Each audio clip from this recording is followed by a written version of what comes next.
Hey everyone, welcome back to my channel जो है एडुफाई HRM। और हम यहाँ बात करते हैं NTA UGC नेट कोड 55 से रिलेटेड सारे के सारे टॉपिक से। ठीक है, हम एक एक करके अपनी यूनिट्स को कवर कर रहे हैं। हमने यूनिट 9 से बातें कुछ लेकर स्टार्ट करी हैं जो आपके लेबर वेलफेयर में बहुत ज़्यादा हेल्पफुल है। ये यूनिट लेबर वेलफेयर के बारे में बातें करती है। साथ में हमने कुछ PYQ से भी स्टार्ट किया था और वो भी हम देख रहे हैं नवंबर 2020 अटेम्प्ट में, जिसमें कि हमें और आगे के क्वेश्चंस आपके लिए लेकर के आऊँगी। ठीक है, तो हम जिस टॉपिक को अभी कंटिन्यू कर रहे हैं वो है आपका इंडस्ट्रियल एक्सीडेंट्स एंड सेफ्टी के बारे में। तो हमने एक्चुअली क्या देख लिया है अभी तक हमने बातें कर ली है कि कौन कौन से ऐसे एक्ट्स हैं, है ना।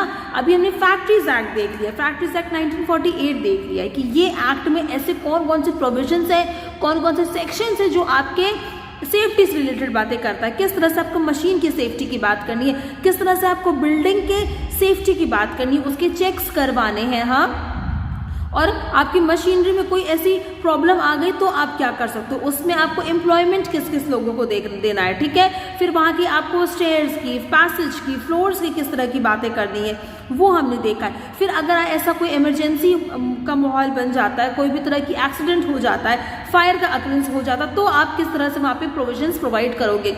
ये सारी चीज़ों से रिलेटेड हमने बात कर ली है। तो मुझे एक छोटे से क्वेश्चन का आंसर दे दीजिए जो बहुत ज़्यादा बेसिक है। It's not very big but it is a basic question. अगर आपने ये वीडियोस देख लिया है, अगर आप मेरी सीरीज को फॉलो कर रहे हो, तो एक छोटे से क्वेश्चन का आंसर दे दो, बहुत बड़ा क्वेश्चन नहीं पूछूंगी। Section factories act 1948 section 21 to section 40 किस बारे में बातें करता है? Come on, I want the answer for this question. ये बातें करता है आपकी इंडस्ट्रियल सेफ्टी से रिलेटेड। गाइज, अभी हमने प्रीवियस 2-3 वीडियोस में मैं यही आपसे बातें शेयर कर रही हूँ कि सेक्शन 21 से हमने स्टार्ट करा था और हमने सेक्शन 40 तक सेफ्टी के बारे में देखा था। All right, if I talk about health and hygiene under factories act 1948, तो कौन कौन से सेक्शन वहाँ पे कवर होते हैं? ऑल राइट, तो ये वाला आंसर जो है आप मुझे कमेंट करके बताओगे। एक आंसर मैंने आपको दे दिया है और एक छोटा सा क्वेश्चन है, वो मैं एक्सपेक्ट करती हूँ कि ये आंसर मुझे मिलेगा मेरे कमेंट सेक्शन में। ठीक है, I am repeating the question, which section under factories act 1948 covers matters related to health and hygiene. ठीक है, कौन कौन से वो सेक्शन है? तो इसका आंसर फटाफट से कमेंट में लिख करके बताइए, सो दैट मैं भी समझूं आप लोग अच्छा परफॉर्म कर रहे हो। ऑल राइट, यहाँ पर टेस्ट भी कंडक्ट होंगे। मैं बिल्कुल आपके लिए न्यू MCQ सीरीज लेकर के आऊँगी जिसमें कि आप अच्छा परफॉर्म कर सकते हो। एंड साथ ही साथ मैं आपको एक सर्टिफिकेट भी प्रोवाइड करूँगी। ठीक है, that is from my level. मेरे चैनल की तरफ से आपको सर्टिफिकेट प्रोवाइड होगा और साथ ही में अगर आप अच्छा स्कोर करते हो, ठीक है, अगर आप अपीयर होते हो, then you would get the certificate. आप उसको ऑनलाइन बिल्कुल फ्री में डाउनलोड कर सकते हो। And if you qualify those, मतलब अगर आपने परसेंटेज उसको क्रॉस कर लिया, जो कि हमारा इस बार का कट ऑफ था। ठीक है, हमारी कट ऑफ काफ़ी हाई गई थी, सबसे हाई HR की कट ऑफ गई थी, कॉमर्स और मैनेजमेंट से भी ज़्यादा। अगर आप कट ऑफ को क्रॉस करके परफॉर्म करते हो तो आपको मेरी तरफ से एक गुडी मिलेगा एंड वो हमारे चैनल की T-शर्ट होगी। ठीक है, and it would be given to you. So please keep learning and keep commenting and keep revising, so that आप मेरे साथ बिल्कुल अच्छे से बने रहे, खूब इंटरेस्टिंग मैनर में, and together we will definitely make it. All right friends, तो आज हम किस बारे में बातें करेंगे? हम डेंजरस ऑपरेशंस के बारे में बातें करेंगे, जो है आपका सेक्शन 87 के बारे में। जो एक रेगुलर सेक्शंस थे, कॉन्टिन्यूस सेक्शंस थे, हमको डिस्कस कर चुके हैं टिल 40, और अब हम यहाँ पे बात करेंगे सेक्शन 87 के बारे में। ऐसे ऑपरेशंस देखेंगे जो कि डेंजरस होते हैं नेचर में। ऑल राइट, तो let's start with this particular section, that is section 87. Where the state government is of opinion that any manufacturing process or operation carried on in any factory exposes any persons employed in it to a serious risk. अब क्या बोल रहा है? अगर state government को लगता है कि ऐसा मैन्युफैक्चरिंग प्रोसेस चल रहा है जहाँ पे काम जो हो रहा है, जो मैन्युफैक्चरिंग प्रोसेस है, उस पे जो हमारे वर्कर्स एम्प्लॉयड हैं उनको काम करने से किसी तरह की बॉडीली इंजरी हो सकती है, पॉइजनिंग का खतरा हो सकता है ना, बहुत ज़्यादा लेड की यूजेज हो रही तो भी प्रॉब्लमेटिक हो सकता है, उनको कोई ना कोई डिजीज हो सकती है, तो क्या रूल्स बनाएगी स्टेट गवर्नमेंट, वो दिया हुआ है अंडर द सेक्शन 87। तो चलिए हम लोग एक एक करके सारे रूल्स के बारे में देखते हैं। स्पेसिफाइंग द मैन्युफैक्चरिंग प्रोसेस और operation and declaring it to be dangerous. सबसे पहले तो देखो ये हो जाता है कि आपको आइडेंटिफाई करना है। जब तक ये पता नहीं रहेगा कि हमारी कंपनी में, हमारी फैक्ट्री में जो प्रोडक्शन प्रोसेस चल रहा है, मैन्युफैक्चरिंग हो रही है, वो हार्मफुल प्रूव हो सकती है हमारे यहाँ पे काम करने वाले लोगों के लिए। तो स्टेट गवर्नमेंट का सबसे पहला रूल तो यही हो जाता है कि उसको ये बताना है, उसको डिक्लेयर कर देना है कि भाई तुम्हारा जो काम कर रहे हो ना ये डेंजरस है, यहाँ पे जितने भी लोग प्रेजेंट है उनके लिए। नेक्स्ट हम किस बारे में बातें करेंगे? प्रोहिबिटिंग और restricting the employment of women, adolescents और चिल्ड्रन इन इट। हमने ये पहले ही सेक्शंस में देख लिया है, ठीक है, कि किसी भी तरह की अगर डेंजरस मशीनरी है तो वहां पर क्या है, विमेन और चिल्ड्रन का, एडोलेसेंट का एम्प्लॉयमेंट बहुत ज़्यादा प्रोहिबिटेड है ना। चिल्ड्रन को तो आप कर ही नहीं सकते हो। एडोलेसेंट के बारे में हमने क्या देखा था? ये देखा था कि वहाँ पे अगर आप देते भी हो तो उनको सारे प्रोज और कॉन्स के बारे में आपको बताना है, वो भी एक सुपरवाइजर के अंदर में आप उनको काम दे सकते हो। लेकिन यहाँ पे क्या बोल रहे हैं कि आप विमेन और एडोलेसेंट्स और चिल्ड्रन को बिल्कुल काम नहीं करने दोगे, उनका रेस्ट्रिक्शन हो जाएगा। अब मुझे एक बात बताओ, तो यहाँ पे कौन काम करेगा? अडल्ट मेल्स काम कर सकते भाई, और कोई नहीं कर सकता है। तो उनके लिए भी प्रोविजंस बनाए गए हैं, है ना। ऐसा नहीं कि आदमियों को बिल्कुल ऐसे ही छोड़ दिया है, उनको भी प्रॉपर ट्रेनिंग, प्रॉपर वर्कशॉप्स उनको दी जाएगी। साथ में वो टाइट फिटिंग क्लोथ्स पहनेंगे तभी ही वो अलाउड है इस पर्टिकुलर डेंजरस मशीन्स पे काम करने के लिए, ठीक है। किसी भी तरह का डेंजरस ऑपरेशन काम कर रहे हैं तो उनको वो पर्टिकुलर सूट या ना पीपीई किट वो आपको पहनना जरूरी हो जाता है for adult males. Next point talks about prohibiting और restricting the employment of women और चिल्ड्रन, हमने ये पार्ट पढ़ ली है। Next point talks about providing for the periodical medical examination of persons employed. देख लो, जो एग्जाम हो रहा है, एग्जामिनेशन किसका? पर्सन्स का, लोगों का मेडिकल चेकअप जो हो रहा है उसको देखना वहां पे कि क्यों करवाते हैं medical checkup, why, so that अगर उनको कोई डिजीज की स्टार्टिंग भी हो रही, स्टार्टिंग में ना सिम्टम्स हल्के हल्के दिखाई देने लगते कि ऐसा ऐसा एहसास हो रहा है, ठीक है, हल्की सी खांसी आ रही है, छींक आ रही है, तो मतलब भाई डॉक्टर से चेकअप करवा लो, कहीं कोरोना के तो नहीं लक्षण दिख रहे हैं। भाई क्या होता है, अगर आपने स्टार्टिंग में उसका चेकअप करवा लिया तो उस लेवल तक पहुंचना ही नहीं पाता, हम पहले ही उसकी क्योर कर लेते हैं। तो medical examination time to time इसीलिए करवाया जाता है जो लोग वहाँ पे एम्प्लॉयड है, ताकि क्या कर सकें, उनकी बीमारी अगर कुछ हो भी रही तो पहले से पता लगाया जा सके और उसका इलाज समय रहते कर सके, ताकि उससे बड़ी तकलीफ ना हो सके किसी इंसान को। एंड प्रोहिबिटिंग द एम्प्लॉयमेंट और persons not certified as fit. अब ऐसे लोग जो कि पहले से ही अस्थमा के उनके पेशेंट्स हैं, जिनको पहले से ब्रीदिंग प्रॉब्लम है, तो मैं उनको ऐसे किसी भी अपनी मैन्युफैक्चरिंग प्रोसेस में नहीं लगाऊंगी जहाँ पे उनके लंग्स को खतरा हो सकता है। भाई हमें एक सर्टिफिकेशन चाहिए होता है, हमें एक सर्टिफिकेट चाहिए होता है। जब आप किसी यूनिवर्सिटी में भी जाते हो एडमिशन लेने तो वहाँ पे वो मांगते हैं ना, आप किसी जॉब में जाते हो तो भी क्या कहते हैं, आपको एक मेडिकल प्रैक्टिशनर सर्टिफिकेट लेके आना पड़ता है कि that you are absolutely fit and you are not having any kind of disease. भाई वो अगर कम्युनिकेबल डिजीज हो गई और आपको है और आपने सर्टिफिकेट नहीं लगाया तो भाई दूसरों को भी स्प्रेड आउट हो सकती है। ये तो आज हम लोग कितना ज्यादा जानते हैं ना इस बारे में, तो हम लोगों को प्रैक्टिकली इतना नॉलेज हो चुकी है कि कोई भी इंसान है, अब तो हॉस्पिटल्स में आप जाओ तो किसी पेशेंट को भी एडमिट नहीं कर रहे हैं until unless they get a certificate from the doctor that they are corona free. तो सर्टिफिकेट क्यों मांगते हैं कि इस तरह की किसी भी डिजीज अगर पहले से किसी बंदे को तो हम उसको एम्प्लॉयमेंट ना दें, वरना क्या होगा, हमारे दूसरे वर्कर्स को भी हमारी फैक्ट्री में वो डिजीज क्या होगी, फैल जाएगी। Next point talks about providing for the protection of all persons employed in the manufacturing process और ऑपरेशन और in the vicinity of the places where it is carried on. अब देखो, आपको जितने भी लोग वहां काम करें उनकी प्रोटेक्शन का ध्यान रखना है ना। सबसे पहले तो क्या करना है, आपको उनको सेफ्टी इक्विपमेंट्स प्रोवाइड करवाने, उनके यूजेज का सही तरीका बताना है और उनके क्या फायदे हो सकते हैं, क्या नुकसान हो सकते हैं हटाने के, ये भी आपको बताना है। ऑलराइट, और ओशा में जब आप पढ़ोगे तो आपको ये पता चलेगा कि किस तरह से हम लोग छोटे छोटे टैग्स, छोटे छोटे स्टिकर्स लगा करके वहाँ पे उनको हमेशा वार्न करते रहते हैं कि क्या सही तरीका है काम करने का, किसी मशीन को ऑपरेट करने का और उसके पास जाना, कौन सा ऐसा एरिया है या प्रोसेस चल रहा है जिसके पास आपको नहीं जाना है। तो आप हर एक तरह की प्रोटेक्शन का ध्यान रखोगे वो सारे लोगों को जो आपके फैक्ट्री में इन्वॉल्व है, ठीक है, किसी भी तरह की मैन्युफैक्चरिंग प्रोसेस में। नेक्स्ट हम क्या देखो यहाँ पे बात करते हैं, next we will talk about prohibiting और रेस्ट्रिक्टिंग और controlling the use of any specified materials और processes in connection with the manufacturing process और ऑपरेशन। यहाँ पे क्या बोल रहा है, आपको प्रोहिबिट कर देना है, आपको अलाउड ही नहीं करना है वो केमिकल जो आप अपने फैक्ट्री में यूज कर रहे हो, जिसकी यूजेज से ही क्या हो रहा है, हमारे वर्कर्स को प्रॉब्लम आ सकती है ना, उसका इतना यूजेज कर रहे हैं कि उनकी आईज में प्रॉब्लम आ रही है, क्योंकि मैन्युफैक्चरिंग प्रोसेस में से क्या हो रहा है, उसके फ्रैगमेंट्स निकल करके आंख में जा रहे हैं, है ना। तो इस तरह का कोई भी प्रोडक्शन प्रोसेस आप मत करवाइए जिससे आगे चल के आपके वर्कर्स को प्रॉब्लम हो सकती है। उसको रिस्ट्रिक्ट करा के उसको कंट्रोल करवा दिया, तो कंट्रोल्ड वे में करवाओ या तो उसको बिल्कुल से हटा दो। Requiring the provision of additional welfare amenities, additional देखो दे रहा है ना, एंड सैनिटरी फैसिलिटी, सैनिटरी की बात हमने हाइजीन हेल्थ की बहुत डिटेल में करी है। Supply of PPE, protective equipment and clothing and laying down the standards. सबसे बड़ी बात, जब आप दे रहे हो किसी भी इक्विपमेंट को, प्रोटेक्टिव इक्विपमेंट है जिससे वो सेफ्टी है, जिससे वो उनकी सेफ्टी हो सकती है, अटायर, तो उसके स्टैंडर्ड्स वहाँ पे पहली बार सेट होनी चाहिए। ऐसा नहीं हो कि वो बिल्कुल इतनी खराब क्वालिटी का दे दे कि उसको पहनना ना पहनना एक बराबर है ना। इतना घटिया क्वालिटी का हो गया, मास्क की पता ही नहीं चल रहा है कि कोरोना का जम उसमें वायरस जा रहा है कि नहीं जा रहा है, सैनिटाइजर ऐसी क्वालिटी का दे दे कि कोई फायदा ही नहीं। तो एक स्टैंडर्ड सेट करने पड़ते हैं, और यहाँ पे चेक्स होते हैं, यहाँ पे टेस्ट होते हैं कि क्या आपका प्रोडक्ट जो है या आपका जो इक्विपमेंट आप प्रोवाइड करवा रहे हो अपने वर्कर्स को, क्या वो उस स्टैंडर्ड पे खरा उतर रहा है, क्या वो स्टैंडर्ड्स को मैच कर रहा है।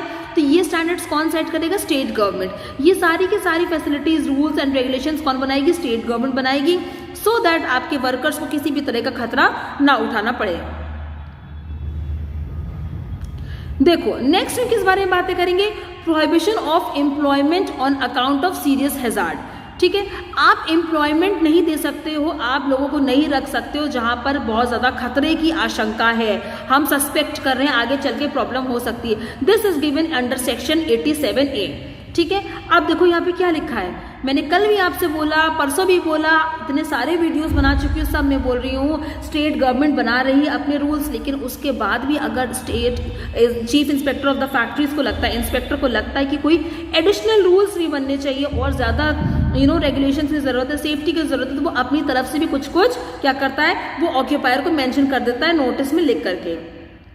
तो इसको भी चलो देखते हैं। Where it appears to the inspector that conditions in a factory और part there of are such that they may cause serious hazard. अब इंस्पेक्टर को लग रहा है कि यहाँ पे जो प्रोडक्शन प्रोसेस हो रहा है, केमिकल इतने ज़्यादा है, इससे आगे चल के वर्कर्स को बहुत गहरा खतरा हो सकता है। ठीक है, बाय वे ऑफ इंजरी, या तो उनको कोई ना कोई बॉडी पार्ट उनका डैमेज हो जाएगा, या फिर उनकी डेथ भी हो सकती है जो लोग वहाँ पे एम्प्लॉय हैं। या फिर एक तो जो लोग एम्प्लॉय हो उनको प्रॉब्लम हो सकती है, और या जनरल पब्लिक को भी हो सकती है जो उसके आसपास रहते हैं। इस तरह की गैस पे प्रोडक्शन, इस तरह की गैस का यूजेज हो रहा है वहाँ पे, जिसकी अगर लीकेज हो गई तो वहाँ पे जितने वर्कर काम करें सबको ब्रीदिंग प्रॉब्लम होगी, सब लोग घुटन से मर जाएंगे। साथ ही में अगर वो गैस हमारी फैक्ट्री के बाहर तक लीक आउट हो गई तो उस पूरी सिटी को फर्क पड़ेगा ना, पूरे शहर को आंखों में जलन होने लगेगी, उनके सीने में जलन होने लगेगी और उनको प्रॉब्लम हो जाएगी। यहाँ तक कि जेनेटिक डिसऑर्डर्स होने तक के खतरे होते, जो लेडीज प्रेग्नेंट होती हैं उनकी बेबीज को खतरा हो जाएगा, मतलब वो पूरी उनके बच्चों में प्रॉब्लम आ जाएगी बाय बर्थ, है ना। तो ये कितना ज़्यादा हार्मफुल हो सकता है। अगर इंस्पेक्टर को देखो ऐसे खतरों की आशंका पहले से ही लग गई ना, तो क्या करेगा, वो प्रोहिबिट कर देगा कि वहाँ पे आप एम्प्लॉयमेंट मत करिए, वहाँ पे लोगों का एम्प्लॉयमेंट मत करिए फैक्ट्री में या फिर उस किसी भी पार्ट में, ठीक है, ताकि उनको प्रॉब्लम का सामना ना करना पड़े। Except the minimum number of persons necessary to attend the minimum task. अब वो क्या करेगा, task till the hazard is removed. अब वो इंस्पेक्टर क्या बोलेगा कि अगर इस तरह का खतरनाक काम वहाँ पे हो रहा है तो सिर्फ बहुत ज़्यादा वर्कफोर्स को एम्प्लॉय करने की ज़रूरत नहीं है, हम थोड़े से लोग को काम पे रखेंगे, 4-5 जिनकी ज़रूरत है, बहुत मेन जो काम कर सकते हैं। कब तक, जब तक वो उस पर्टिकुलर गैस का खतरा हट नहीं जाता, है ना। या फिर हमें पता है कि लीकेज की प्रॉब्लम तब हो सकती है, भाई आप मुझसे बोलोगे मैम लीकेज की प्रॉब्लम तब होगी जब बॉयलर्स पे एक्स्ट्रा प्रेशर डाला जाएगा, जो कि हम बात कर सके ना। तो आप एक्स्ट्रा प्रेशर मत डालो जब अगर हमें पता हमारी बिल्डिंग रेनोवेट हो चुकी है, हमारी मशीनरीज बहुत ही प्रॉपर वर्किंग कंडीशन में, तो हमें पता है कि यहाँ पे कोई खतरा हो ही नहीं सकता है, ठीक है। तो जब आपने वो हैजार्ड के खतरे को रिमूव कर दिया, आपने रेनोवेशन करवा दिया है, आपने वहाँ सेफ्टी मेजर्स, प्रोविजन सब कुछ लगवा दिया, उसके बाद आप नॉर्मल वर्कफोर्स को उस पर्टिकुलर फैक्ट्री में काम करने के लिए वापस बुला सकते हो, एम्प्लॉय कर सकते हो। लेकिन जब तक इंस्पेक्टर को लगेगा अभी भी यहाँ पे मेजर्स जो बताए गए वो काफ़ी नहीं है, वो ठीक नहीं, कुछ और देना चाहिए, तब तक क्या होगा, सिर्फ मिनिमम लोग जिनका क्या होगा, सिर्फ मिनिमम लोगों की जिनकी ज़रूरत है वहाँ पे काम करने के लिए, केवल उन्हीं को ही हम लोग एम्प्लॉय करेंगे और ज़्यादा लोगों को वहाँ पे एम्प्लॉयमेंट नहीं दिया जाएगा। अब देखो नेक्स्ट क्या हो रहा है, order of the inspector is effective for 3 days but the chief inspector में एक्सटेंड इट फर्दर। ठीक है, अब क्या है, इंस्पेक्टर का ऑर्डर क्या है, 3 दिन तक इफेक्टिव रहता है अगर उसने कोई ऑर्डर दिया है, लेकिन अगर इसकी एक्सटेंड करने की बात कर रहे हैं तो वो कब होगा, वो चीफ इंस्पेक्टर उसको और एक्सटेंड कर सकता है। Next point talks about a person aggrieved by the order of the inspector or chief inspector has the right to appeal in the high court। अगर कोई इंसान है उसको लग रहा है कि यहाँ पे इंस्पेक्टर या चीफ इंस्पेक्टर ने क्या हुआ है, गलत बोल दिया है, भाई मेरे खिलाफ ऐसा नहीं है, मुझे बड़ा दुख है कि मुझे इस तरह की चीज़ों में मुझे ऑर्डर दे दिया कि जो मुझसे नहीं हो सकती, ये ज़बरदस्ती हो रही, ज़बरदस्ती वाला काम है ना। कभी कभी हम नहीं सेटिस्फाइड होते दूसरों के ऑर्डर से, तो क्या कर सकता है वो इंसान जाकर के हाई कोर्ट में अपील कर सकता है कि भाई मैं नहीं सेटिस्फाइड हूँ, और अपनी अपील अपनी वहाँ पे याचिका को दायर कर सकता है। नेक्स्ट देखो पॉइंट क्या कहता है, a person whose employment has been affected, ऐसा इंसान जिसकी एम्प्लॉयमेंट में, क्योंकि यहाँ पे देखो साफ साफ बता दिया कि अटेंड करने के लिए जितने लोग नेसेसरी है मिनिमम लोगों को रखा जाएगा, मतलब ज़्यादा लोगों को हटा दिया जाएगा, है ना। तो ऐसे बहुत से लोग होंगे जिनकी नौकरी पे भी खतरा मंडरा सकता है, भाई उनको हटा दिया गया वहाँ से काम से, तो ऐसे लोग जिनकी एम्प्लॉयमेंट पे फ़र्क पड़ा है इज़ एंटाइटल्ड टू वेजेस, उनको वेजेस भी मिलेगा और जितने बेनिफिट है वो भी मिलेगा। And it will be the duty of the occupier to provide alternative employment to them, मतलब उनको ऐसा नहीं कि अगर आपने 50 लोग काम करते हो 50 हटा के आपने कह दिया कि सिर्फ 10 लोग का आना ही रेलिवेंट, बाकी लोग अभी बैठिए, जब यहाँ पे खतरा कम हो जाएगा तो हम आपको वापस जॉब पे बुलाते हैं। तो इसका मतलब ये नहीं है कि आपने उनको वेजेस नहीं दिया, नहीं, आप उनको वेजेस भी दोगे, आप उनको बेनिफिट्स भी दोगे, ठीक है। और यहाँ पे ऑक्यूपायर या मैनेजर की रिस्पॉन्सिबिलिटी होती है कि उनको ऑल्टरनेटिव एम्प्लॉयमेंट में, मतलब किसी और तरह के एम्प्लॉयमेंट में आप उनको जॉब दे दो, इन्वॉल्व कर दो, कहीं ना कहीं और फिट कर दो, क्योंकि ये जो उनकी जॉब जा रही है आप बैठने को बोल रहे हो, ये आपकी पर्सनल वजह से है, क्योंकि आपकी फैक्ट्री में खतरा है, यहाँ पे वर्कर्स के पार्ट में कोई भी प्रॉब्लम नहीं खड़ी हो रही है। तो अगर आपने अपनी तरफ से वर्कर्स को बैठा दिया, आपकी फैक्ट्री में खतरा था, तो आपको वेजेस भी प्रोवाइड करनी है, आपको बेनिफिट्स भी प्रोवाइड करने, और यहाँ तक कि ऑक्यूपायर की जिम्मेदारी बन जाती है कि उनको किसी दूसरे एम्प्लॉयमेंट में फिक्स कर दे अपनी फैक्ट्री में फॉर द टाइम बिंग, जब तक कि उनकी ओरिजिनल जगह से हैजार्ड कम नहीं हो जाता। Okay, next is section 88। Next section 88 है, ये किस बारे में बातें करता है, ये बातें करता है कि आपको नोटिस देना है सर्टेन एक्सीडेंट्स की। अगर किसी भी तरह का एक्सीडेंट आपकी कंपनी में हो जा रहा है या आपकी फैक्ट्री में हो जा रहा है, तो ये आपकी जिम्मेदारी बनती है कि आप प्रिस्क्राइब्ड अथॉरिटीज़ को इसकी नोटिस दें, इसके बारे में जानकारी प्रोवाइड करवाएं, ठीक है। तो मैनेजर जो फैक्ट्री का है उसको नोटिस सेंड करनी किसको, प्रिस्क्राइब्ड अथॉरिटीज़ को, इफ ऑफ एक्सीडेंट्स, किस चीज़ की, वो एक्सीडेंट की जिसकी वजह से डेथ हो गई है ना, या हो सकती है, ठीक है। और any bodily injury by reason of which the injured person is prevented from working for a period of 48 hours. मैंने आपको पहले भी कहा था, एक्सीडेंट की जब मैं स्टार्टिंग कर रही थी, एक्सीडेंट तभी माना जाएगा जब किसी वो पर्टिकुलर बंदे को 48 घंटे के लिए क्या करता है, बेकार कर देता है, मतलब नेक्स्ट 48 आवर्स तक आप अपने वर्क पर रिज्यूम नहीं कर सकते हो, तभी बोला जाएगा एक्सीडेंट। तो ये जो हादसा हुआ है, या तो किसी की डेथ हो गई है या फिर क्या कर देगा, आपके वर्कर को डिसेबल कर देगा, मतलब कि वो एटलीस्ट मिनिमम अगर वो 48 घंटे तक काम पे नहीं आ पा रहे, तो इसकी जानकारी, इसकी नोटिस किसको देनी पड़ेगी, प्रिस्क्राइब्ड अथॉरिटीज को देनी पड़ेगी। कौन देगा, वो आपका मैनेजर देगा of the factory. In case of accident causing death, देखो अगर यहाँ पे डेथ ही हो गई है, the authority concern is to make an inquiry within the month of the receipt of the notice. अगर यहाँ पे मैनेजर ने बताया कि भाई हमारी कंपनी में ऐसा ऐसा खतरा हो गया, बॉयलर फट गया, 15 लोगों की डेथ हो गई है, तो ये क्या करेगा, जो प्रिस्क्राइब अथॉरिटीज़ थी वो वापस आएंगी, वहाँ पे चेक्स करेंगी, है ना, वहाँ पे इंक्वायरी कंडक्ट करेंगी कि वहाँ पे क्या हुआ था, किस वजह से ये हुआ, क्या प्रोविजंस लिए गए थे सेफ्टी के, या लिए ही नहीं गए थे, गलती किसकी थी, कई वर्कर के खुद की थी या एम्प्लॉयर की वजह से थी, है ना। तो ये सारी चीज़ों की नोटिस मिलते ही अथॉरिटीज़ आ जाएंगी आपकी फैक्ट्री में और उन लोग तुरंत इंक्वायरी सेटअप कर देंगी। आगे हम बात करते हैं notice of certain dangerous occurrences. ऐसे कौन कौन से अकरेंसेस हैं जो डेंजरस हो सकते हैं, ऐसे कौन कौन से इवेंट हैं जो अचानक से अकर हो जाते हैं और वो खतरनाक होते हैं। तो this is given under section 88A। यहाँ क्या लिखा है, the manager of a factory is required to send notice to the prescribe authorities, अभी भी हमने सेम चीज पढ़ी, of any dangerous occurrences as may be prescribed whether it causes bodily injury or disability or not।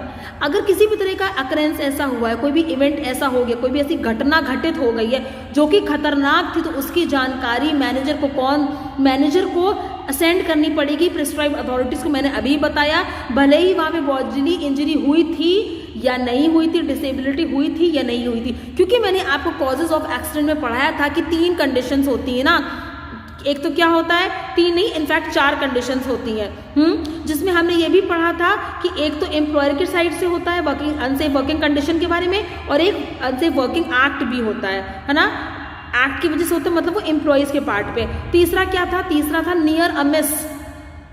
Did you remember कि गिरते गिरते बच गया, भाई हादसा एक्सीडेंट हुआ, टूट के गिरा वो लोहे का इतना बड़ा पीस, बट हमारे किसी वर्कर को चोट नहीं लगी, सब सेफ है। तो क्या करेगा मैनेजर, बैठ जाएगा? नहीं, वहाँ भी वो बैठ नहीं सकता। अगर कोई हादसा हुआ है लेकिन किसी को चोट आई ना, बॉडीली इंजरी हुई, तब भी उसकी वो नोटिस क्या करेगा, वो प्रिस्क्राइब अथॉरिटीज को उसको देना ही देना है। भले ही डिसेबिलिटी हुई हो 48 घंटे की, ना हुई हो, किसी की डेथ हुई हो ना हुई हो, बॉडीली इंजरी हुई हो या ना हुई हो। क्योंकि 4th वाली क्या होती है आपकी कंडीशन, उसमें आपका एक्सीडेंट हो जाता, मतलब आपके सिर पे गिर गया। अगर एक बार इंसान कुछ गिरा और बच गया है, अगर वो बच गया अपने एक्सीडेंट से, तो इसका मतलब ये नहीं है कि आगे चल के वो खतरा नहीं हो सकता, वो आगे भी खतरा हो सकता है। Okay, next will talk about notice of certain diseases. जिस तरह से हमने देखा कि नोटिस बतानी पड़ेगी, नोटिस देनी पड़ेगी प्रिस्क्राइब अथॉरिटीज को, अगर किसी भी तरह का यहाँ पे एक्सीडेंट्स अकर होता है ना, किसी भी तरह की घटना अगर घटित होती है तो आपको नोटिस उसकी देनी पड़ती है, भले ही उसमें इंजरी हुई हो या ना हुई हो। नेक्स्ट उसी तरह से हम बात करेंगे नोटिस ऑफ सर्टेन डिजीजेस। देखो नोटिस की यहाँ पे बात कर रही है, ये है सेक्शन 89। हाँ, तो if a worker in the factory, पहला पॉइंट क्या कहता है, if a worker in the factory contracts any diseases, अगर मान लो काम करते करते किसी को ऑक्यूपेशनल डिजीज भैया हो गई, ठीक है, और ये किस स्केड्यूल में दिया हुआ है, मैंने आपको यहाँ पे तो हम अब फर्स्ट टाइम पढ़ेंगे, बट मैं आपको स्टार्टिंग से बता रही हूँ कि भाई 3 स्केड्यूल दिए हैं फैक्ट्रीज एक्ट 1948 ने। पहला स्केड्यूल क्या कहता है, list of those industries that are involved in hazardous processes. पहला शेड्यूल बताता है कि ऐसी लिस्ट बतानी है हमें वो फैक्ट्रीज की जिसमें यहाँ पे खतरनाक काम होता है, जहाँ पे हादसे होने के चांसेस ज्यादा हैं। स्केड्यूल 2 किस बारे में बात करता है, स्केड्यूल 2 बताता है कि ऐसे केमिकल्स का यूज आप एक्सेसिव लेवल पर नहीं कर सकते, मतलब परमिसिबल लिमिट्स बताई गई हैं किसी भी केमिकल को यूज करने की, जब आप ऐसा प्रोडक्शन प्रोसेस कर रहे हो जहाँ पे वो केमिकल्स का uses beyond that permissible limit might be harmful. Schedule 3 किस बारे में बातें करता है, जो यहाँ पे लिखा गया है ये बातें करता है नोटिफाइबल डिजीजेस के बारे में। ऐसी डिजीज, ऑक्यूपेशनल डिजीजेस जो कि किसी भी वर्कर को उस जगह काम करने की वजह से हो गई है, ठीक है। The manager is required to send its notice. अब क्या करेगा मैनेजर या फिर ऑक्यूपायर, आप बोलते हैं, नोटिस सेंड करेगा in the prescribe form to the prescribe authorities. हमने इससे पहले भी देखा था कि मैनेजर पहले भी भेज रहा था नोटिस किसको, प्रेस्क्राइब अथॉरिटीज को, जब हमने इससे प्रीवियस वाले में बात करी थी, है ना, वहां पर भी। नेक्स्ट क्या बात करेंगे, अब ये बात समझो, स्टेट गवर्नमेंट सारे रूल्स बना रही है, सब कुछ बना रही है, लेकिन अगर यहाँ पे 3rd शेड्यूल में अमेंडमेंट करना है ना, अगर उनको ऐड करना है कोई और उसमें नोट एलिमेंट या उसमें डिजीजेस, या फिर ऑल्टर करना, कुछ चेंज करना, तो ये अधिकार किसके पास है, सिर्फ और सिर्फ आपके सेंट्रल गवर्नमेंट के पास है। The rights are only with the central government, not with the state government if they suppose to add or alter any of the elements given in schedule 3.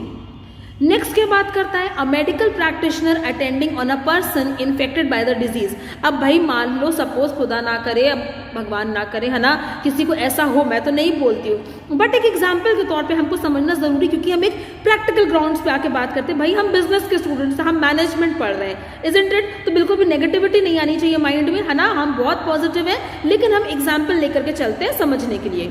अब सपोज कभी किसी एक पर्टिकुलर बंदे को corona हो गया, है ना, अब क्या हुआ, क्यों हो गया कोरोना, क्योंकि वो इस तरह की लेबोरेटरी में काम कर रहा था, उसका बैट्स के साथ कांटेक्ट हो गया, अब हो गया, तो उसको ट्रीट करने के लिए मेडिकल प्रैक्टिशनर भी तो आएंगे ना, डॉक्टर्स की टीम बुलाई जाएगी, ठीक है। A medical practitioner attending on a person infected by the disease is required to send the report to the chief inspector without delay. तो जो बंदा, जो डॉक्टर उस पर्टिकुलर बीमार इंसान को ट्रीट कर रहा है, जो अफेक्टेड पेशेंट है, तो उस डॉक्टर को अपनी एक रिपोर्ट, एक मेडिकल रिपोर्ट जो होती बना करके किसको भेजनी है, चीफ इंस्पेक्टर को भेजनी, वो भी विदाउट डिले। ये नहीं कि बहुत टाइम, तुरंत आप टेस्ट करिए, तुरंत चेक्स करिए और तुरंत जो भी रिपोर्ट आती है उस बीमार इंसान की, वो रिपोर्ट आपको इंस्पेक्टर को सेंड कर देनी है। नेक्स्ट किस बारे में बातें करेंगे, if the contracting of the disease is confirmed. भाई कैसे टेस्ट अश्योर करोगे कोरोना पॉजिटिव है, आप टेस्ट करवाओगे ना। अगर टेस्ट हो गया है ना, रिपोर्ट आई और वो भेज दी गई और उस रिपोर्ट में लिखा था हाँ कंफर्म हो गया, मतलब तो वो पॉजिटिव है। The medical practitioner to be paid the prescribe fee by the occupier, ठीक है। अगर वहां पर उस पर्टिकुलर इंसान को वो डिजीज, जो भी खतरा है, जो भी बीमारी है, कंफर्म हो जाती कि यस उसको है, तब उस पर्टिकुलर डॉक्टर को, जो भी उसको ट्रीट करा था बीमार इंसान को, यहाँ पे फीस दी जाएगी। और वो फीस कौन देगा? यहाँ पे ऑक्यूपायर देगा या फिर manager. Okay, next, inquiry into the cases of accidents और डिजीज। सेक्शन 90 किस बारे में बातें करता है? अगर यहाँ पे एक्सीडेंट हो गया, किसी भी तरह की डिजीज हो गई है ना, तो यहाँ पे इंक्वायरी सेटअप करवाने की जरूरत है। तो चलिए देखते हैं इसके बारे में। द स्टेट गवर्नमेंट में अपॉइंट, अब देखो यहाँ पे स्टेट गवर्नमेंट क्या करेगी? अपॉइंट करेगी एक कंपिटेंट पर्सन को to inquire into the causes of any accident. अब स्टेट गवर्नमेंट, अब मान लो कोई खतरा हुआ, एक्सीडेंट हो गया, नोटिस भी आपने भेज दी प्रिस्क्राइब अथॉरिटीज को। अब स्टेट गवर्नमेंट यहाँ पे कंपिटेंट एक ऐसे बंदे को लेकर के आएगी जो इंक्वायरी सेटअप करेगा। भैया किसी के घर में चोरी हो जाती है, सपोज कुछ भी ऐसा अनहोनी हो जाती है, तो वहाँ पे पुलिस लोग आकर के क्या करते हैं? वहाँ पे इंक्वायरी सबसे पहले सेटअप करते हैं ना। तो सिमिलरली जब नोटिस आपने सेंड कर दी तो स्टेट गवर्नमेंट की ड्यूटी बनती है एक कंपिटेंट पर्सन को लेकर के आए और उस पर्टिकुलर प्रेमाइसेस में इंक्वायरी सेटअप करवाए। क्यों इंक्वायरी सेट होती है?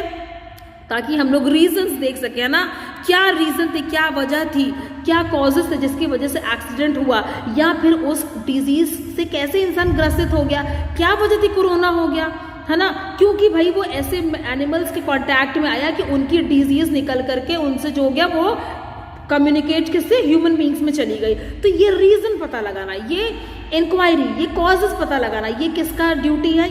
ये स्टेट गवर्नमेंट की ड्यूटी है इन सब चीजों को पता लगाना कि ऐसी डिजीजेस क्यों हुई, ठीक है। और ये इस बारे में कहाँ लिखा हुआ है? ये लिखा हुआ है शेड्यूल 3 में। And also persons possessing legal और special knowledge to act as assessors in any inquiry. अब भाई आप बुला रहे हो किसी कॉम्पिटेंट पर्सन को, मतलब कि वो स्पेशल नॉलेज है, वो एक्सपर्ट है, तभी तो वो आकर के वहाँ पे इंक्वायरी सेटअप करेगा, है ना। नेक्स्ट हम क्या देखते हैं? The person holding the inquiry has the powers of a civil court for relevant person, ठीक है। अब जो इंसान को आपने बुलाया है इंक्वायरी सेटअप करने के लिए, उसके पास किसकी पावर? उसके पास सिविल कोर्ट की पावर्स है ना, for the relevant purposes. Next हम क्या बात करते हैं? Inquiring officer is required to make a report. अब आपने बुलाया है, स्टेट गवर्नमेंट ने एक ऑफिसर को बुलाया कि आप यहाँ पे इंक्वायरी करो, तो इंक्वायरी करने के बाद वो बंदा अपनी रिपोर्ट बनाएगा और उस रिपोर्ट को क्या करेगा? वो स्टेट गवर्नमेंट को दे देगा, जिसको वो publish, which may publish the report, और वो क्या करेंगे?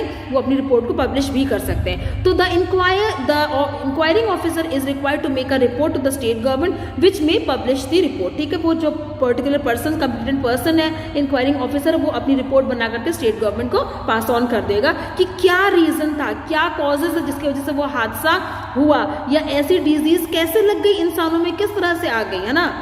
Now we will talk about power to take samples that is given under section 91। यहाँ पे क्या बात करता है?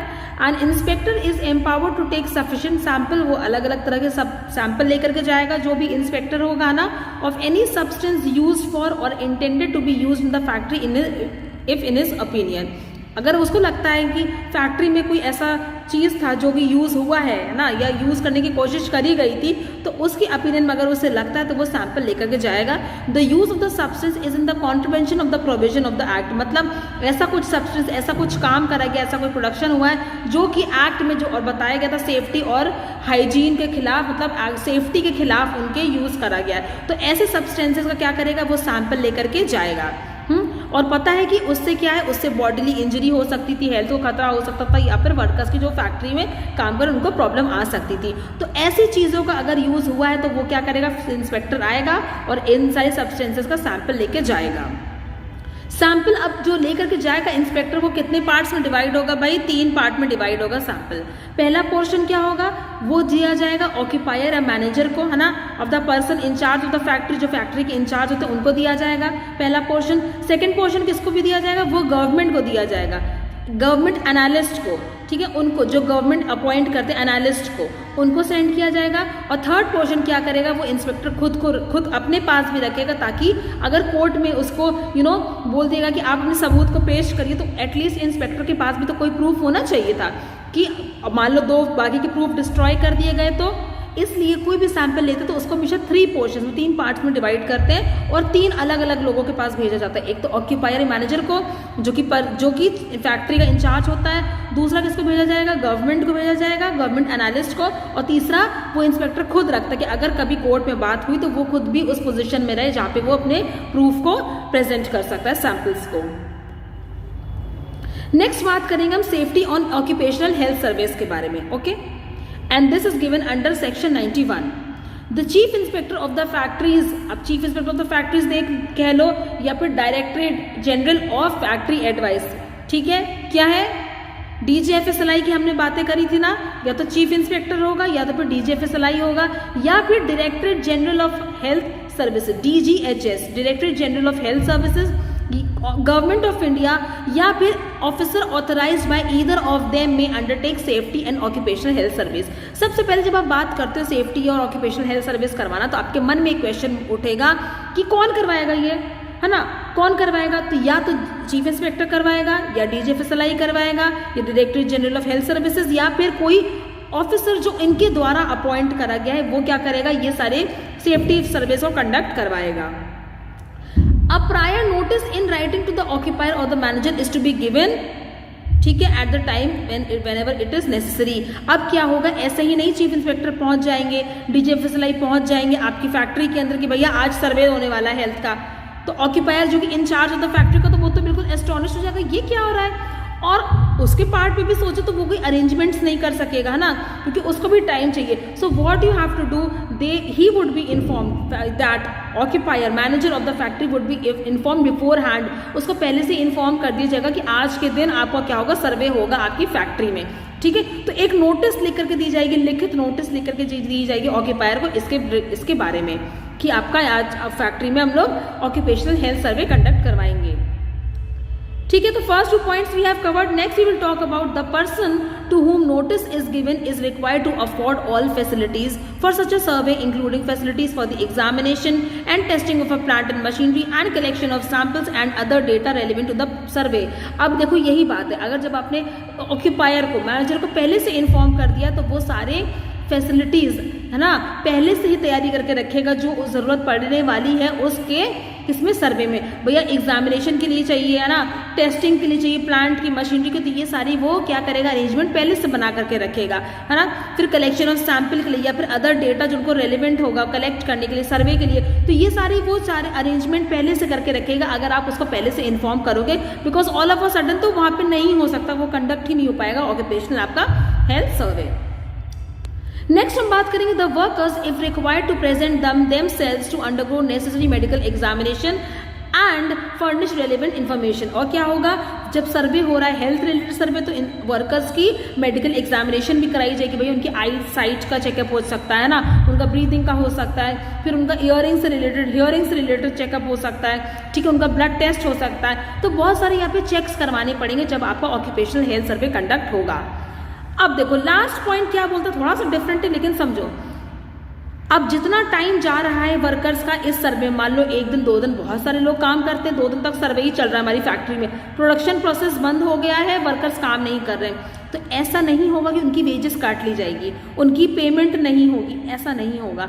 तो वो टाइम जो कि उनकी मेडिकल चेकअप्स में जा रहा है या हेल्थ सर्वेज में जा रहा है उसके लिए भी वो वेजेस के हकदार होंगे। They are entitled to wages and overtime payment. अगर मान लो शाम के 5 बज गए उनका टाइम होता है, 6 बज गए 7 बज गए, भाई सर्वे ही चल रहा है, तो ओवर टाइम का पेमेंट भी उनको दिया जाएगा, जो कि उन्होंने अपना टाइम मेडिकल एग्जामिनेशन में लगाया है उनका भी उनको पेमेंट होगा।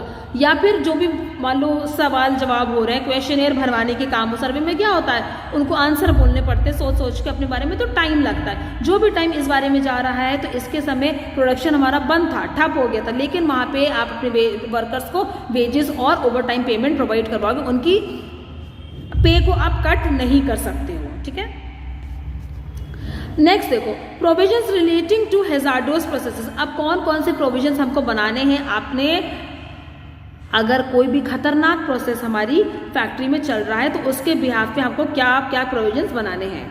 Provisions relating to hazardous processes were inserted in the act under a new chapter by the factories act. जो हम लोग अगर हैजार्डस प्रोसेस की बात करते हैं तो ये फैक्ट्रीज एक्ट में एक न्यू चैप्टर के द्वारा इंसर्ट करा गया था। वो अमेंड कब हुआ था? 1987 में।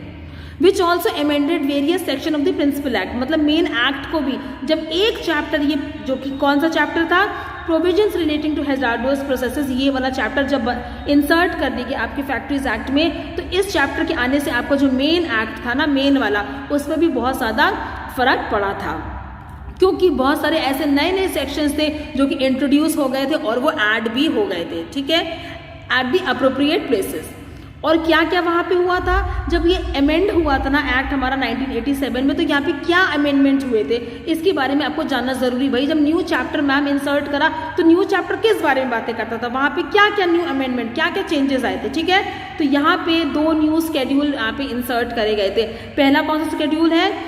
That is schedule 1। आपको याद है मैंने शेड्यूल 1 के बारे में बताया था, वो यही है, listing the industries involving hazards processes. ऐसी सारी इंडस्ट्रीज को आपको लिस्ट आउट कर देना, उनके नाम बताने, उनके बारे में बताना जो कि यहाँ की खतरनाक ऐसा प्रोसेस होता है जो आपकी वर्कर्स की हेल्थ को एडवर्सली इफेक्ट कर सकता है।